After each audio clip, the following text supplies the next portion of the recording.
Olá, terceiro ano. Hoje nós iremos iniciar o livro 4, falando sobre os primeiros habitantes do Brasil. Então, pegue o livro 4, abram lá na página 236, para vocês acompanharem.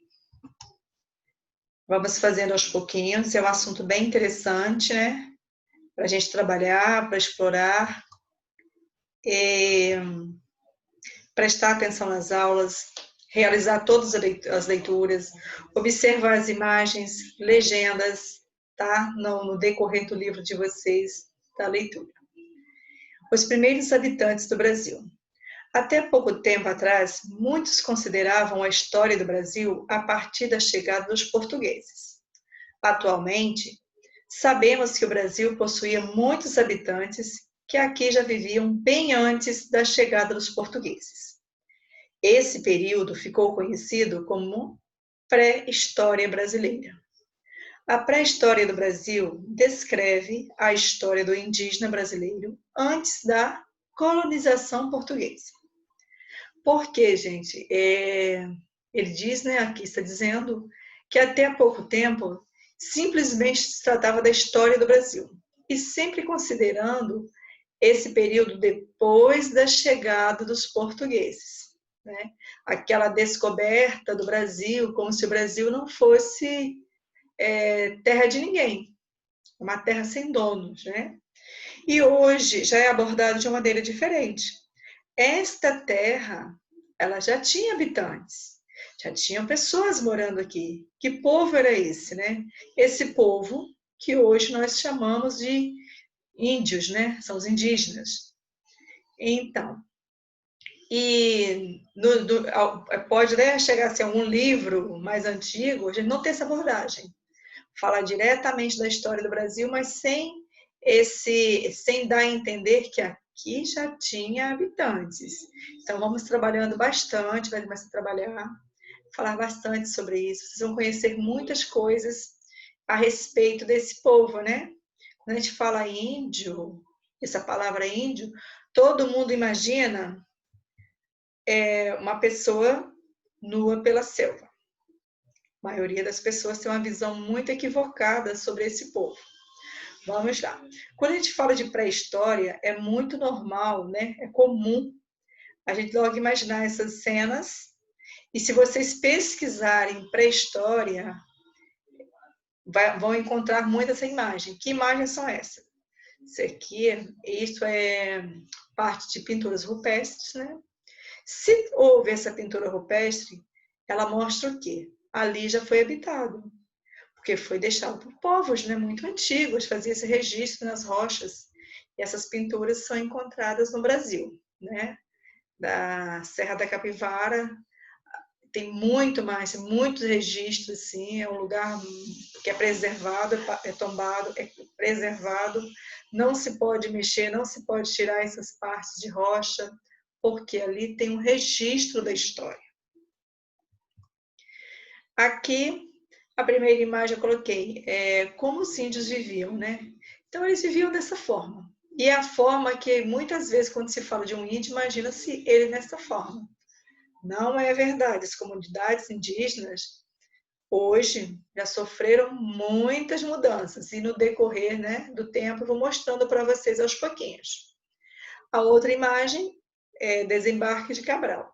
Então, até a primeira imagem, era justamente como eles viviam. Tudo começou a mudar a partir dessa segunda foto, a partir da chegada desses portugueses. Esse suposto, né, descobrimento. Encontrar uma terra, achei o que tinha dono. Os primeiros habitantes provavelmente viviam da caça e da coleta de frutas. Não tinham local fixo para morar. Então, esses povos que viviam aqui, né, no caso os índios, eles não tinham lugar fixo para morar. Eles exploravam uma área e, quando o recurso dali acabava, eles eram obrigados a se deslocar para outra região. Era de maldade? Não, porque eles viviam disso, eles retiravam aquilo que eles precisavam, sem acumular riquezas, sem guardar nada, era para a sobrevivência deles.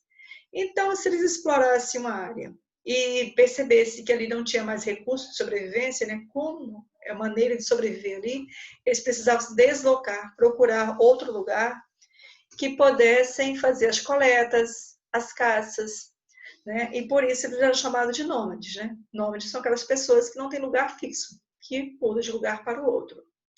Por que foram chamados de índios? Por que eles ganharam o nome de índios? Não eram índios, não tinha esse nome. Então, eles passaram a ser chamados de índios porque os portugueses, ao chegarem no Brasil, eles acreditavam que tivessem chegado às Índias, porque quando saíram de Portugal era esse o destino. A intenção deles era chegar até as Índias, né? Aí, por um desvio, conta-se a história, chegaram ao Brasil. Como foi a comunicação entre eles? Pense bem, os índios não falavam a língua dos portugueses, e nem os portugueses não entendiam, né?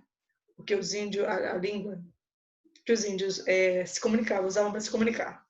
Então, segundo a história, foi um encontro pacífico, né? De paz, sem guerra, no primeiro instante, e aconteceu através de trocas, né? Troca de objetos, gestos e de objetos. Os índios ofereciam o que tinham ali, que às vezes era uma pluma, uma semente, o que eles recoletavam na natureza.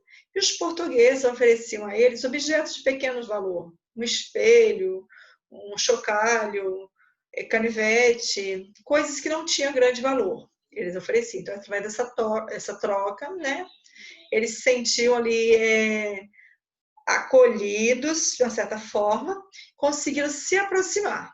Claro que tudo tinha uma intenção, né? Depois a coisa foi mudando. Não foi essa maravilha toda. Claro que com esse encontro deles, né, essa chegada dos portugueses, essa vinda de outros grupos para o Brasil, isso trouxe muitos problemas para a vida dos indígenas, certo? Vou parar por aqui, depois eu vou continuar no outro vídeo, tá? Faça o exercício da página que eu marquei, certinho, depois eu ponho para vocês o gabarito. Vamos falar muito ainda sobre esse assunto. Combinado? Um grande beijo e até a próxima aula.